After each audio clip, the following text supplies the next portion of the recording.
Donald Trump, the President of the United States, made a commitment to rebuild Los Angeles after a devastating fire had destroyed much of the city.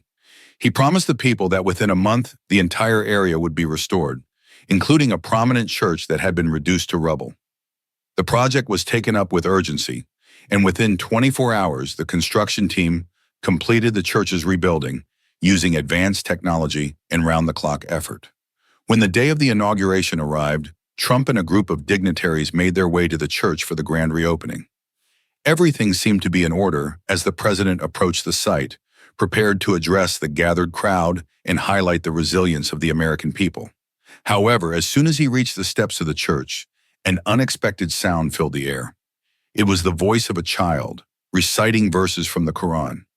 The sound caught everyone off guard. The attendees, primarily Christians, looked around in confusion. Trump, himself surprised, followed the sound inside the newly constructed building. To his astonishment, he found a young boy sitting quietly, reading from a Quran. The child's serene presence in the midst of what was supposed to be a triumphant moment left Trump visibly shaken. He approached the boy and asked him his name and why he was there. The boy, without fear or hesitation, explained that the site had originally been a mosque. His grandfather had prayed here for years before the fire and the subsequent demolition. He claimed that the mosque had been forcibly replaced by a church and that his family's connection to the land had been erased. This revelation angered Trump. What should have been a moment of celebration turned into one of controversy. Trump, in a fit of frustration, made an impromptu decision. He declared that the situation needed to be addressed immediately. The gathered Christians who had come to celebrate their new place of worship were left outraged and confused. The once unifying event now stood as a symbol of discord, sparking heated debates within the community. Following the devastating wildfires in Los Angeles, reconstruction efforts commenced at full speed. The fires, which had raged for weeks, finally subsided, leaving behind a charred landscape. President Donald Trump personally visited the affected area, surveying the extent of the destruction and reassuring residents that rebuilding would be swift and comprehensive. He promised that financial assistance would be provided to those who had lost everything, people who couldn't afford to start over on their own, who had lost their homes, their jobs, and their sense of stability. In addition to pledging funds, Trump also announced new employment initiatives, offering job opportunities to those who had been left unemployed in the aftermath of the disaster. As the reconstruction teams got to work, a spirit of unity initially seemed to emerge.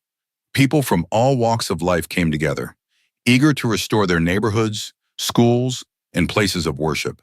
The collective effort was both inspiring and uplifting, as everyone worked long hours in the hope of rebuilding not just structures, but a sense of community and hope. However, amidst these efforts, a surprising and divisive event took place. One particularly vocal Christian community began demanding that their church be rebuilt first, while other groups focused on homes, public infrastructure, and community centers. This faction insisted that their place of worship deserved priority above all else. Their repeated calls to prioritize the church disrupted the collaborative spirit that had taken hold, as workers found themselves caught between fulfilling a broader vision of restoration and appeasing this small but insistent group. Tensions began to rise, with some questioning why the church should take precedence over critical infrastructure that served a wider population. While no one doubted the importance of a place for worship, many felt that the urgent need for housing and public services should come first. Nonetheless, the Christian group persisted, their demands growing louder as the days went by. What was supposed to be a straightforward rebuilding project turned into a complex, politically charged situation. Instead of a harmonious rebuilding process, this unexpected controversy created divisions within the community, complicating an already challenging task. As the workers pressed on, hoping to meet deadlines and keep the peace, the issue of the church's reconstruction loomed ever larger, setting the stage for the revelations and conflicts that were yet to come. After repeated requests from the Christian community, Donald Trump finally gave his word. The church would be rebuilt first. Eager to fulfill his promise, construction crews immediately began work at the original site. The debris from the old structure was cleared, and the foundation was laid. Yet what started as a straightforward rebuilding project quickly took a strange turn. Each time the walls were erected, something unexpected happened.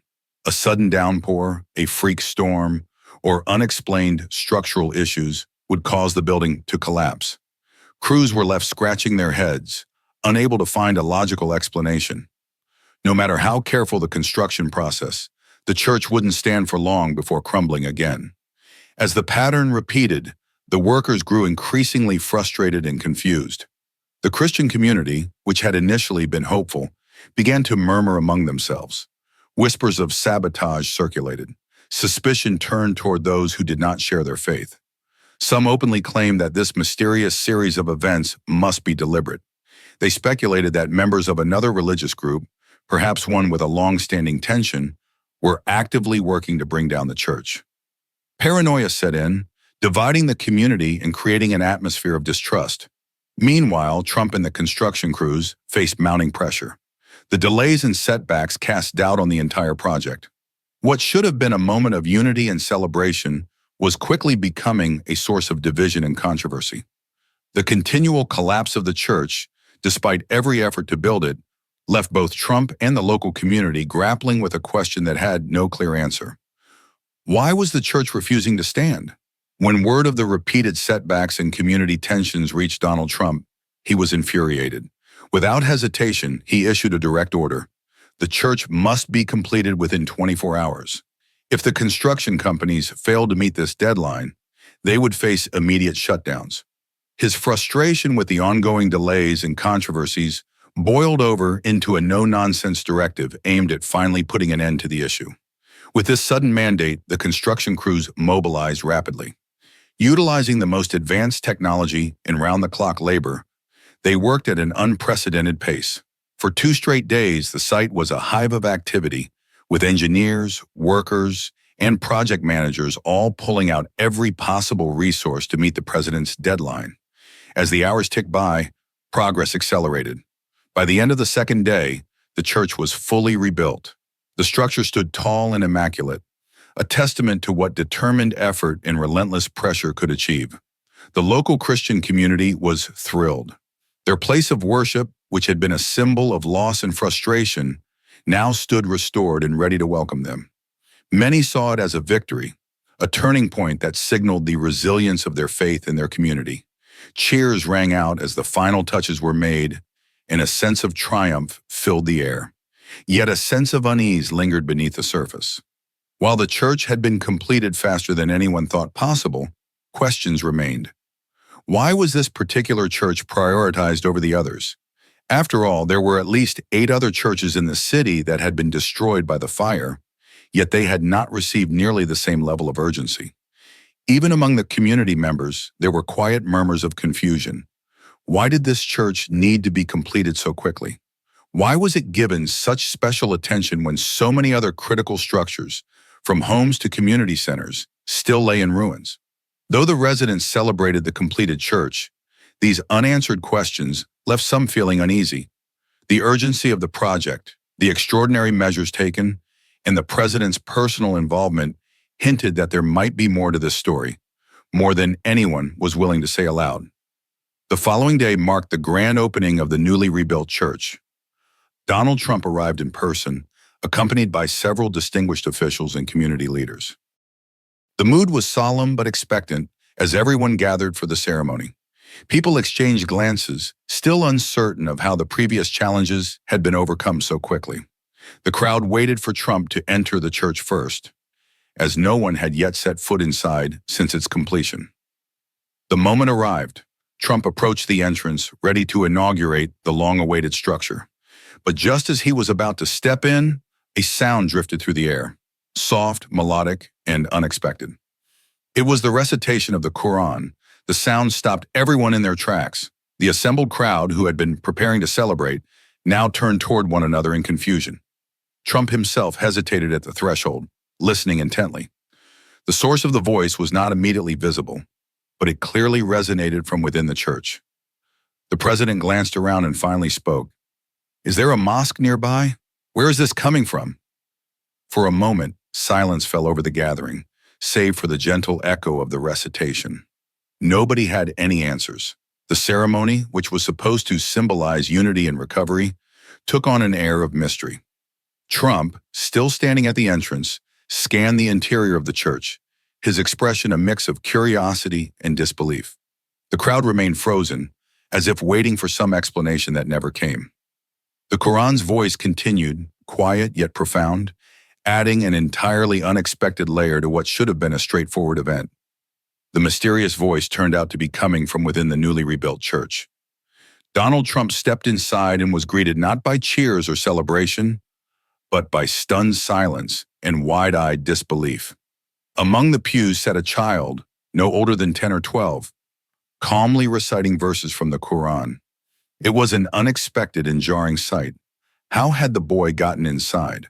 Why was he sitting there in the center of what was supposed to be a Christian place of worship, reading from the holy book of another faith?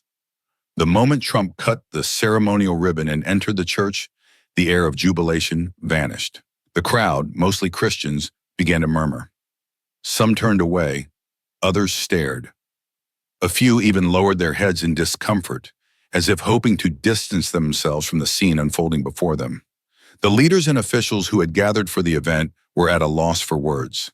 The carefully planned event was slipping out of control.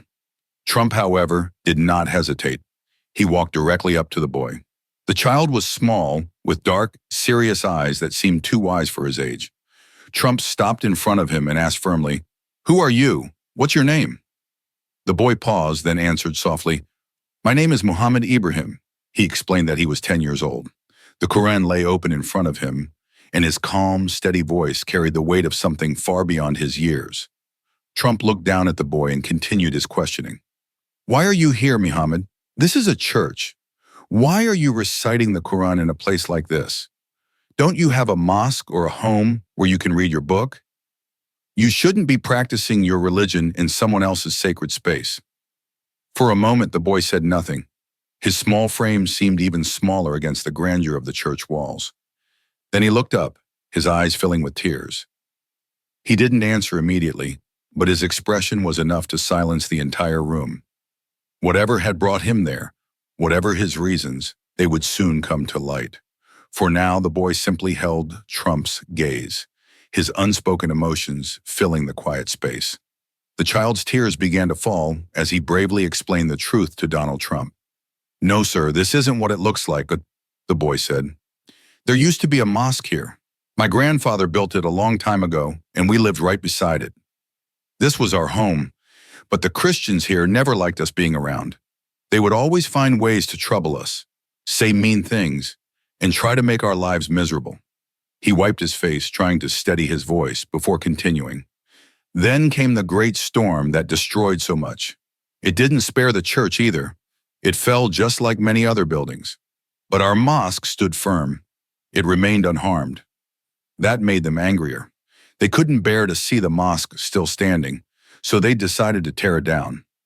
They demolished our home along with it, leaving us with nothing. After that, they rebuilt this church on the same spot, telling everyone a false story, just so that no one would ever know what was really here before." Trump listened intently. The weight of the boy's words was impossible to ignore. The crowd was silent. Many of the Christians present lowered their heads, avoiding eye contact. Their body language betrayed their unease. Shame, perhaps, or fear that the truth would spark something they couldn't control. But the boy's words resonated. They rang with sincerity, and in that moment, no one could deny them. As the realization sank in, Trump's expression hardened. Anger flared in his eyes, his usual composure giving way to frustration and disbelief. He turned his gaze back toward the gathering. The boy's story had turned a ceremonial occasion into a moment of reckoning, and Trump's visible fury left no doubt that the young child's words had struck a chord. It had now become painfully clear that a mosque once stood on this site, a mosque that had been deliberately destroyed by members of the local Christian community. What had started as a simmering tension turned into a calculated act. When the great storm struck, it ravaged much of the area, but left the mosque standing firm. This fact seemed unbearable to certain individuals who had long harbored resentment. The mere survival of the mosque, while other structures were reduced to rubble, became a symbol they could not accept. Under the cover of night, they took drastic action, consumed by a burning hatred and jealousy They demolished the mosque. The extent of their rage pushed them to do the unthinkable, all in an effort to erase any trace of the Muslim community's presence. In their eyes, replacing the mosque with a church was a final solution, a way to rewrite the story of that sacred ground. But this wasn't just a building to those who had worshipped there. The mosque was more than bricks and mortar. It was a sanctuary, a place of solace and faith. Tragically, on that fateful night, the boy's grandfather had been inside, offering his prayers. He had been one of the many dedicated worshippers who held the mosque dear. When the act of destruction began, he was unable to escape the unfolding calamity. In an instant, his life was taken, leaving his grandson behind to carry the burden of memory and loss. Now, the boy's presence in the newly constructed church was not coincidental. He had returned to what he still considered sacred ground. With his grandfather's teachings in mind, the child felt a duty to safeguard the site's true legacy. Sitting quietly and reciting the Quran, he honored the mosque that once stood there. To him, this act was not defiance. It was fidelity to the spirit of the place in the memory of his family. In his eyes, no amount of demolition or replacement could change what this ground had once been or what it represented. It had become clear that this site once belonged to the mosque. Each time the church had been rebuilt, it faced strange and repeated collapses. Storms would arise out of nowhere. Rain would pour at the most inopportune times. These events now seemed like more than mere coincidence. The truth behind the destruction of the mosque had surfaced, and Donald Trump's patience had run out. Trump's anger was palpable. He raised his voice, calling the act a betrayal of the very ideals of faith and respect. "This is deceit," he declared, "destroying one sacred place to build another. Is this what your religion teaches you? No belief system, no community, whether a majority or a minority, has the right to trample on another's faith, to desecrate what is sacred to them." His tone grew sharper, reflecting the fury in his eyes. "I will take action against this," he announced, his voice carrying an unyielding resolve. Trump was no longer merely frustrated by the community's infighting. He was deeply offended by the dishonesty and disrespect that had led to this point. To him, the sanctity of any place of worship, regardless of the faith it represented, was not something to be taken lightly. Immediately, orders were issued. Those responsible for the mosque's destruction were identified and swiftly apprehended. The individuals who had plotted to erase its existence, who had conspired to construct their own narrative at the expense of another's sacred heritage, were brought to justice. Among them were the people directly involved in demolishing the mosque and those complicit in the tragedy that had claimed the life of an elderly man. The arrest sent a clear message. No one would be allowed to rewrite history by force or deceit. The perpetrators were handed over to the police, ensuring that their actions would face the scrutiny and consequences of the law. Trump's swift decision not only sought to restore order, but also reaffirmed the principle that no religion, no group, and no individual could claim the right to destroy another's sacred heritage for their own gain. Donald Trump looked at the 10-year-old boy, now standing resolute and calm, and asked a direct question. "What do you want now? Do you want me to turn this church into a mosque?" The boy, Muhammad Ibrahim, paused for a moment. He took a deep breath, carefully considering his response. "No," he said firmly, yet with an air of humility. "Our religion does not teach us to disrespect others' sacred places. If we were to tear down this church and rebuild the mosque in its place, we would be no different than those who destroyed our mosque." The child's words carried a wisdom beyond his years, and Trump couldn't help but be moved. The boy continued, "What I ask is simple. Just as there was once a mosque here, let it be rebuilt, not to displace anyone, but to ensure that Muslims in this community have a place to gather and pray. We don't seek revenge or conflict. We just wish for a place to worship so that no Muslim has to face unnecessary difficulties." For a moment, the room was silent. Trump considered the child's words, his expression shifting from the stern, authoritative president to something softer, more contemplative. The courage, dignity, and compassion of this young boy had left a profound impression on him. It was clear to Trump that this boy wasn't speaking out of anger, but from a genuine desire to do what was right. Trump stood up straight, then turned to his advisors and the gathered community members. "This boy has shown more wisdom and grace than many of us here. Not only will we rebuild the mosque, but we will do so without harming this church or anyone else's sacred place. I will personally ensure that this mosque is constructed nearby so that everyone in this community, Muslims and Christians alike, can coexist peacefully. His decision sent shockwaves through the gathering. The Christians in attendance were visibly upset. Many whispered among themselves, their disapproval written all over their faces. But the Muslims, particularly the child and those who had been displaced, felt a surge of relief and hope. For them, this wasn't just a promise of a new mosque. It was a gesture of respect, of validation, and of understanding. True to his word, Trump took the boy under his wing, ensuring that his family would be cared for. He pledged to see the mosque constructed, not just as a place of worship, but as a symbol of reconciliation and mutual respect. By taking this bold step, Trump won the hearts of the Muslim community, who saw him as someone willing to stand up for fairness and justice. Although the decision made Trump many enemies among those who opposed it, his actions demonstrated a rare moment of leadership that transcended division. The boy's courage, the truth revealed, and the resulting act of rebuilding showed that even in the midst of turmoil, compassion and integrity could prevail.